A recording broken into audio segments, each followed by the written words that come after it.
Hello everyone, welcome to JRF Adda और मैं हूं आपकी educator Rachna Agarwal. Welcome to this special session.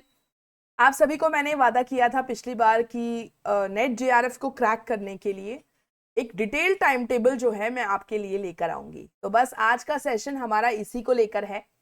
देखिए, नेट जेआरएफ क्रैक करना है। आप सभी को पता है कि जून एग्जाम 10 जून से जो है हमारे नेट जेआरएफ के एग्जाम स्टार्ट है। यूजीसी नेट जेआरएफ के एग्जाम स्टार्ट होने वाले हैं और फरवरी महीने का आधा तो हो ही गया है।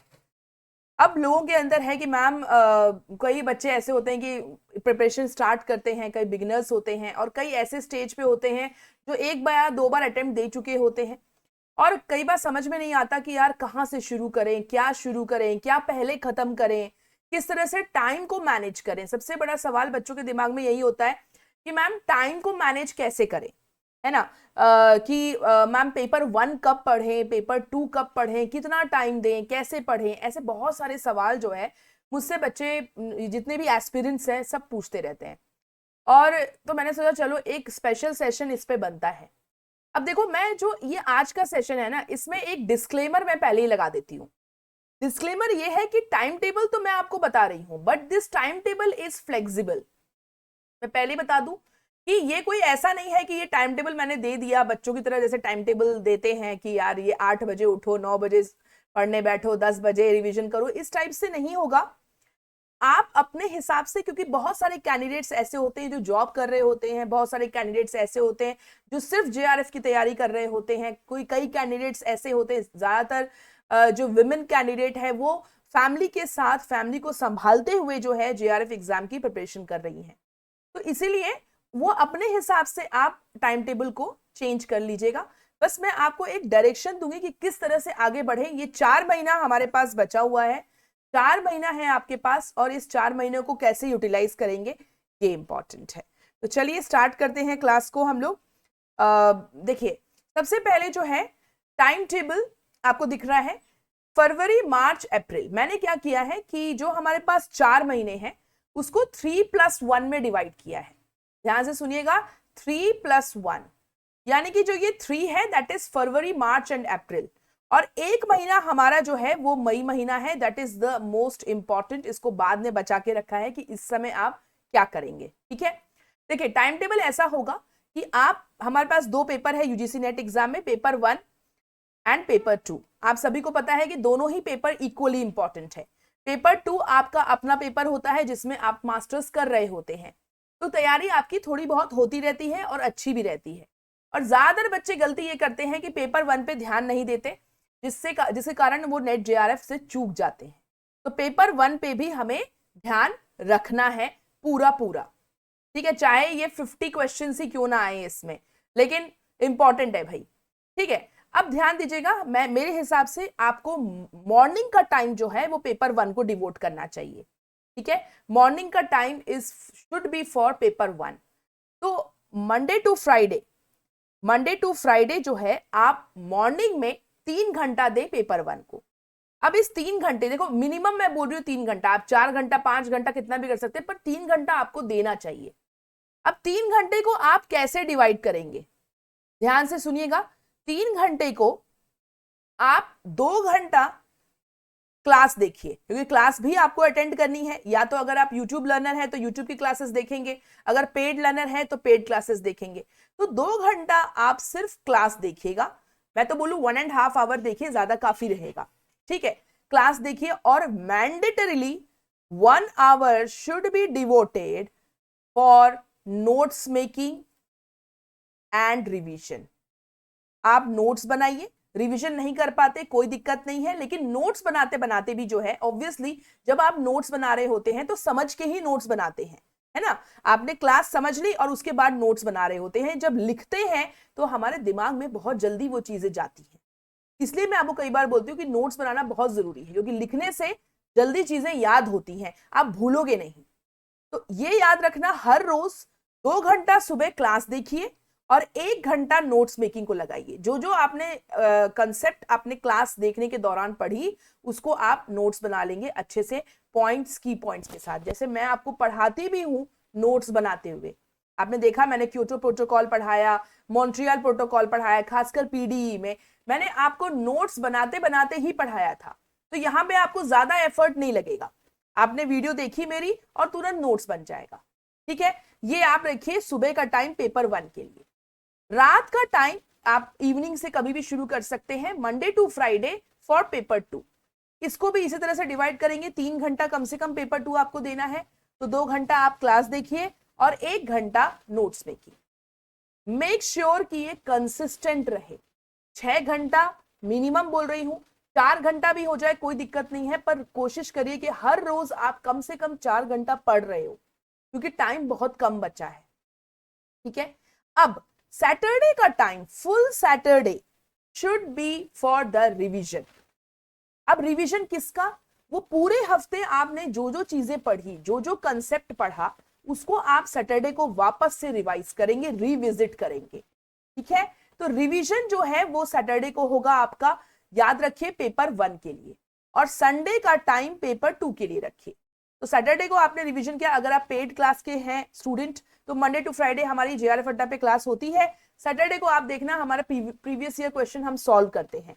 तो प्रीवियस ईयर क्वेश्चन सॉल्व करते समय आपका रिवीजन ही हो रहा होता है, इसीलिए हम लोगों ने सैटरडे को previous year question solving session रखते हैं पेड में। क्यों? क्योंकि आपने मंडे टू फ्राइडे जितनी थ्योरी पढ़ ली, अब उसको, उससे रिलेटेड ही क्वेश्चन जो है सैटरडे को हम प्रैक्टिस करवाते हैं। ठीक है, तो देखो पेड बैच में यही फायदा है। बाकी यूट्यूब में भी आप अगर यूट्यूब लर्नर है तो भी आप प्रीवियस ईयर क्वेश्चन देखते ही हो, प्रीवियस ईयर क्वेश्चन सॉल्व करो और साथ में जो है अपने नोट्स में भी रिवाइज करते रहो। जैसे किसी क्वेश्चन में आप अटक गए, ये कंसेप्ट नहीं समझ में आया, तो वापस से जाइए, अपने नोट्स को देखिए और रिवाइज कर लीजिए। जैसे डेट भूल गए आप, कोई कन्वेंशन का इंपॉर्टेंट एम भूल गए आप, तो उस एम को वापस से नोट्स में देखिए और रिवाइज करिए। ये करेक्ट मेथड होता है रिवीजन का। ठीक है, तो सैटरडे को पेपर 1 और संडे को पेपर 2। बस आपको ये 3 महीने इसी तरह से चलना है। फरवरी, मार्च और अप्रैल मंडे टू फ्राइडे सुबह के टाइम में पेपर 1 कर लीजिए और पेपर 2 शाम के टाइम में। Saturday revision for paper 1, Sunday revision for paper 2। अब हम देखते हैं कि यूनिट वाइज आप कैसे कवर करें। ये भी मैं आपके लिए लेकर आई हूं ताकि आपको एक डायरेक्शन मिल जाए, जो बिगिनर्स हैं उनके लिए बहुत हेल्पफुल रहेगा। देखिए फरवरी अगर देखें, देखो फरवरी का तो वैसे भी 15 दिन निकल चुका है, फिर भी 15 दिन बचे हैं अभी। अगर अभी से भी आप स्टार्ट करते हैं तो भी लेट नहीं हुए हैं। ठीक है, देखिए कोशिश करिए कि फरवरी में, आपको सिर्फ एक आइडिया दे रही हूं, आप यूनिट चेंज कर सकते हैं अपने अकॉर्डिंग। पेपर 1 में मैंने सिर्फ 2 ही यूनिट रखा है और मैंने रिसर्च एप्टीट्यूड और लॉजिकल रीजनिंग को इसमें रखा है फरवरी महीने में। रीजन ये है कि इन दोनों यूनिट को कवर करना बहुत जरूरी है और थोड़ा समझने में बच्चों को टाइम लगता है। तो आप इन यूनिट को लास्ट के लिए मत रखना, क्योंकि अगर आप लास्ट में रखते हो ना तो हड़बड़ी मच जाएगी आपको और आपको समझ में नहीं आएगा, फिर आप ये यूनिट छोड़ दोगे। इसीलिए कोशिश करो कि इन यूनिट्स को टारगेट आप स्टार्टिंग मंथ में ही करो। ठीक है, तो रिसर्च एप्टीट्यूड और लॉजिकल रीजनिंग में इंडियन लॉजिक भी आता है, इट्स अ पार्ट, को आप फरवरी में खत्म कर लो। जैसे मैं पेड में भी इंडियन लॉजिक स्टार्ट कर चुकी हूँ। द रीजन इज ताकि बच्चे बाद में रिवीजन कर सके। रिवीजन करने का भी टाइम चाहिए, बार बार इसको रिवाइज करना पड़ता है। इंडियन लॉजिक ऐसा कंसेप्ट है कि रिवीजन की जरूरत है। ठीक है, इसी तरह से पेपर 2, अगर आप कोई भी, आपका पेपर 2 है, मैं जनरल दे दिया है मैंने कि आप स्टार्टिंग के 3 यूनिट खत्म कर लें। जैसे अगर आप एजुकेशन के स्टूडेंट है तो यूनिट 1, 2 और 3 फरवरी महीने में खत्म कर लीजिए। ठीक है, बिगिनर है तो भी theoretical portion try to finish in the February month. अब इसमें याद रखना, मैं तीनों महीने में मैंने डीआई और आरसी को ऐड नहीं किया है। क्यों नहीं किया है? क्योंकि मैं ये मान के चल रही हूं कि आप लोग हर दिन एक डीआई और एक आरसी लगा रहे हो। एक डीआई और एक आरसी हर दिन लगा रहे हो। जब आपको टाइम मिल जाए आधा घंटे का, 20 मिनट डीआई को दो, 10 मिनट आरसी को दो, कहीं से भी मिले, बुक से मिल जाए। मैंने मेरे टेलीग्राम चैनल पे भी मैंने बहुत कुछ शेयर किया है आरसी का। मैं जब आरसी करवाती हूँ यूट्यूब पे, सिर्फ आप देखो तो जेआरएफ अड्डा में ही जो है आरसी प्रैक्टिस कराई जाती है। अगर देखा जाए बहुत सारे करवा रहे होंगे, बट यहाँ पे रेगुलर प्रैक्टिस कराई जा रही है। हर फ्राइडे को 11 बजे आप आ जाओ, आरसी की प्रैक्टिस करो ऑनलाइन। स्क्रीन पे प्रैक्टिस करना बहुत जरूरी है। तो एक डीआई आपको आयुषी मैम हर रोज कराती है 9:15 बजे। डीआई की प्रैक्टिस करिए और आरसी की प्रैक्टिस करिए फ्राइडे को, ठीक है। ये मैं मान के चल रही हूं कि आप ये हर दिन कर रहे हैं, इसलिए मैंने इसको यहाँ पे इंक्लूड नहीं किया है। अब आप मार्च के टाइम टेबल में आएंगे, तो मार्च में आप पेपर 1 में कोशिश करिए आईसीटी खत्म कर लें, टीचिंग एप्टीट्यूड खत्म कर लें, कम्युनिकेशन खत्म कर लें। और मैंने मैथमेटिकल रीजनिंग यहां डाला है। अगर आपको बहुत ज्यादा टफ लगता है तो भी आप नंबर सीरीज और जो अल्फाबेट सीरीज वाले आते हैं उसको तो कर ही सकते हो प्रैक्टिस। तो मेरा ऐसा मानना है कि ये क्वेश्चंस प्रैक्टिस कर ले, जो कि एक क्वेश्चन आता है तो उसे क्यों छोड़ना, है ना। और मैथमेटिकल रीजनिंग में अगर मान लीजिए एवरेज निकालना इजी लग रहा है आपको, कई बच्चों को मैथमेटिक्स इतना हार्ड नहीं लगता है, तो आप लोग मार्च महीने को जो है इसको डिवोट कर दीजिए। टीचिंग एप्टीट्यूड बहुत इजी है, जल्दी कवर हो जाता है। कम्युनिकेशन है, मैंने आपको बोला ही है, जितने ज्यादा क्वेश्चन सॉल्व करो उतना अच्छा है आपके लिए भी। इसका थ्योरेटिकल पोर्शन भी बहुत ज्यादा इजी होता है, कॉमन अंडरस्टैंडिंग वाले क्वेश्चन आते हैं। आईसीटी में आजकल न्यूमेरिकल ज्यादा आता है। मार्च का महीना इसी के लिए रखिए कि आप न्यूमेरिकल आईसीटी का भी सॉल्व करें और मैथ्स के भी थोड़े सम्स लगाते रहें। और पेपर 2 में यूनिट 4, यूनिट 5 और यूनिट 6, 3 यूनिट को टारगेट करिए मार्च में, ठीक है। इसके बाद चलते हैं अप्रैल के महीने में। अब भाई टेंशन बढ़ जाती है, तो अप्रैल महीने में मैंने रखा है हायर एजुकेशन और पीपल डेवलपमेंट एनवायरनमेंट। क्यों मैंने रखा है अप्रैल महीने में? क्योंकि ये ऐसे सब्जेक्ट है, पहली बात तो इसकी कोई सीमा ही नहीं है, आप जितना पढ़ लो उतना कम है, लेकिन कम से कम सिलेबस में जितने टॉपिक्स रखे हुए हैं उसको कवर करिए आप। और दूसरा क्या है कि अप्रैल महीने में इससे रखा है क्योंकि बच्चे भूलते बहुत जल्दी हैं, तो थोड़ा सा लास्ट में याद रखें। ये तो टफ नहीं होता, ये higher education PD is not tough, कोई रॉकेट साइंस नहीं है। जैसे रिसर्च एप्टीट्यूड, लॉजिकल रीजनिंग समझने में थोड़ा टाइम लगता है, लेकिन हायर एजुकेशन और पीडी को समझने की जरूरत नहीं ज्यादा पड़ती है। ये ज्यादातर फैक्चुअल होते हैं, इसमें से ज्यादातर क्वेश्चन फैक्चुअल बेस्ड आते हैं, ठीक है। तो इसको क्या है, थोड़ा सा रटना पड़ता है, इसलिए मैंने अप्रैल महीने में रखा है ताकि जल्दी भूलोगे नहीं आप, ठीक है। तो अप्रैल महीने में आप हायर एजुकेशन और पीडी को कंप्लीट करने की कोशिश करें और पेपर 2 में 4 यूनिट लास्ट के खत्म कर ले। अगर हम एजुकेशन की बात करें तो आपको पता है यूनिट 7 बहुत जल्दी खत्म होता है, यूनिट 8 बहुत इजी है, यूनिट 9 और यूनिट 10 थोड़ा सा लेंदी है, पर ये 4 यूनिट आप आराम से कवर कर लेंगे अप्रैल महीने में, क्योंकि अप्रैल महीना थोड़ा लंबा भी होता है, ठीक है।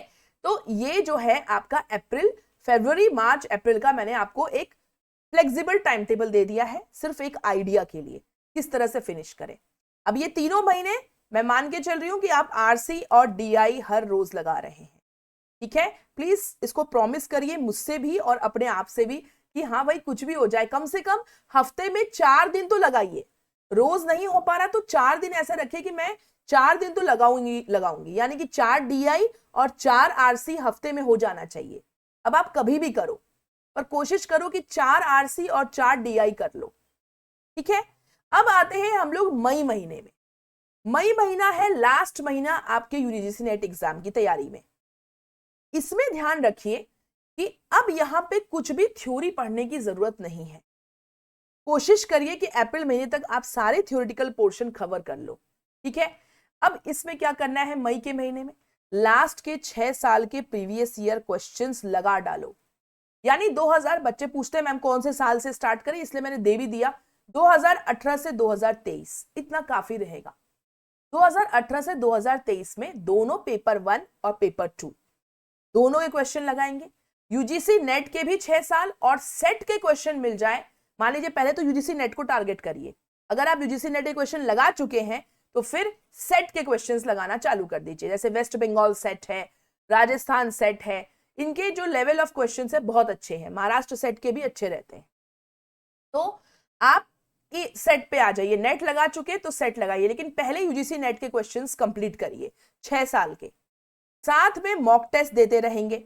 मॉक टेस्ट देना है आपको मैंने बताया है, टाइम याद रखना, टाइमर लगा के करना, 3 घंटा तो 3 घंटा, पेपर 1 और पेपर 2 3 घंटे में खत्म करना है, ठीक है। मई के महीने में मॉक टेस्ट लगाएंगे और रिवीजन तो करते ही रहना है, निरंतर रिपीटेटिव। जिस क्वेश्चन में दिक्कत हुई ये नहीं छोड़ दिया, वापस से टॉपिक पे गए, क्या कंसेप्ट था देख लो, रिविजिट बार बार करना है। अब जब आप इतने बार रिवीजन कर लोगे, इतने बार मॉक टेस्ट दे दोगे, प्रीवियस ईयर क्वेश्चन लगा लोगे, अब आप मुझे बताइए क्या जून एग्जाम में आपका नेट जेआरएफ नहीं निकलेगा? बिल्कुल निकलेगा, कोई रोक ही नहीं सकता अगर तैयारी इतनी पक्की करोगे ना। और हाँ, याद रखना थ्योरेटिकल पोर्शन कोशिश करना सब खत्म करने की। ऐसा नहीं कि पेपर 1 में यूनिट्स छोड़ दिए, लॉजिकल रीजनिंग छोड़ दिया, ये छोड़ दिया, वो छोड़ दिया, ऐसा मत करना। मैंने आपको बताया है कि कोशिश करो, अगर एमआर नहीं कर पा रहे कंप्लीट मैथमेटिकल रीजनिंग, तो बाकी के यूनिट्स अपना परफेक्ट करके जाना है, ठीक है। तो ये मैंने आपको डिटेल टाइम टेबल बताया है। अब सवाल उठता है कि मैम मॉक टेस्ट कहां से करें, मैम हमको प्रीवियस ईयर क्वेश्चंस नहीं मिलते, कैसे करें? तो बेटा इसी के लिए तो आपको मैंने बोला था कि एटम 2.0 बैच जो हमारा है, इसमें जो ये वाला पैकेज है जिसमें पेपर 1 और एजुकेशन यानी पेपर 2 का जो कॉम्बो है, इसमें यही फायदा है कि आपको टेस्ट सीरीज मिल जाती है। दोनों पेपर की टेस्ट सीरीज, मतलब मॉक टेस्ट सीरीज चल रही है। जितना आपको मॉक टेस्ट लगाना है उतना आपको मिल जाएगा। आपको इसमें हैंडबुक मिल रहा है, भाई हैंडबुक तो आपको जिंदगी भर काम आएगा। पेपर 1 का पूरा और पेपर 2 एजुकेशन, मैंने जितनी मेहनत की है अपनी तैयारी में, सब कुछ मैं हैंडबुक में डालूंगी, तो आपको एज अ नोट वो जिंदगी भर रहेगा हार्ड कॉपी के रूप में। और क्रैश कोर्स जो हम मई महीने में लॉन्च करते हैं, जेआरएफ अड्डा की खासियत है, कैप्सूल कोर्स में जब हमने पिछली बार लॉन्च किया था बहुत सक्सेसफुल रहा और बहुत सारे बच्चों का सिलेक्शन कैप्सूल कोर्स को ज्वाइन करने के बाद हुआ। तो ये क्रैश कोर्स भी मई के महीने में जब लॉन्च होगा तो इस पैकेज में आपकी एंट्री फ्री में हो जाएगी, अलग से आपको लेने की जरूरत नहीं पड़ेगी, ठीक है। तो ये वाला बैच जो है दैट इज बेनिफिशियल। और अगर आपको ये वाला बैच नहीं लेना तो भी आपके पास ऑप्शन है कि आप ओनली पेपर 1 ले लो, और या फिर ओनली पेपर 2, सिर्फ एजुकेशन पढ़ना है मैम आपसे तो आप ओनली पेपर 2 भी ले सकते हैं। या सिर्फ पेपर 1 पढ़ना है कि मैम आपसे, अदिति मैम से, आयुषी मैम से, इनसे पेपर 1 समझना है हमको, तो आप पेपर 1 भी ले सकते, ठीक है। जल्दी ही फिर से ऑफर आएगा, जरूर अवेल करिएगा। अब बच्चे बोलेंगे कि मैम पेड वाले बच्चों को तो आप बात कर लेते हैं, यूट्यूब वाले बच्चों का क्या? जो लोग पेड नहीं ले पाते या किसी कारणवश, बहुत सारे कारण होते हैं नहीं ले पाते हैं, उनके लिए भी हम लोग फिर से मंडे से न्यू सीरीज लॉन्च कर चुके हैं। यानी आई थिंक सैटरडे से ही, इसी आज से ही मैम ने लॉन्च कर दिया है। मंडे से रेगुलर हो जाएगा सीरीज, जो है वही फ्री यूट्यूब क्लासेस है। 8 बजे का टाइम अदिति मैम का है, 9:15 बजे आयुषी मैम डीआई और एमआर लेकर आती हैं, 10:15 बजे प्रशांत सर हायर एजुकेशन देख रहे हैं, और 11 बजे मुझसे पढ़िए teaching aptitude, communication, people development, environment, Indian logic और रीडिंग कॉम्प्रिहेंशन की प्रैक्टिस। पेपर 1 की तैयारी जेआरएफ अड्डा के साथ मजबूत, इसलिए हम लोग कहते हैं जेआरएफ मतलब जेआरएफ अड्डा, है ना। और पेपर 2 के लिए भी क्लासेस है। एजुकेशन की क्लास मेरी मंडे टू फ्राइडे 1 बजे, 2 बजे पब्लिक एडमिनिस्ट्रेशन, 3 बजे सोशियोलॉजी, 5 बजे आपका कॉमर्स आ जाएगा, 6 बजे कंप्यूटर साइंस और 7 बजे इकोनॉमिक्स। तो ये पेपर 2 भी की तैयारी जो है आपको जेआरएफ अड्डा पे हो जाएगी। तो आई होप जो है आज की क्लास आपके लिए बेनिफिशियल रही होगी। मैंने आपको टाइम टेबल दिया है। इस टाइम टेबल को मैं ये नहीं बोलूंगी कि आप एकदम ही फिक्स टाइम टेबल है, बस आपको ये डायरेक्शन देने के लिए टाइम टेबल दिया गया है, जितनी ज्यादा हेल्प हो सके उसमें। तो भाई ऐसा है कि मुझे लगेगा कि ये सेशन जो है वो फ्रूटफुल गया। तो आप सभी लोग पेपर 1 और पेपर 2 की तैयारी के लिए जेआरएफ अड्डा से जुड़ जाएं, और कमेंट सेक्शन में जरूर बताना कि ये वाला सेशन आपको कितना काम आया और कैसे हेल्प होगा, ये जरूर बताना। और अगली जो है, मतलब मेरा जो अगला सेशन होगा, स्पेशल सेशन, वो किस टॉपिक पे करे वो जरूर बताइएगा, ठीक है, कमेंट सेक्शन में। Thank you so much everyone and take care, tata bye bye, take care and all the best for your preparation. Bye bye.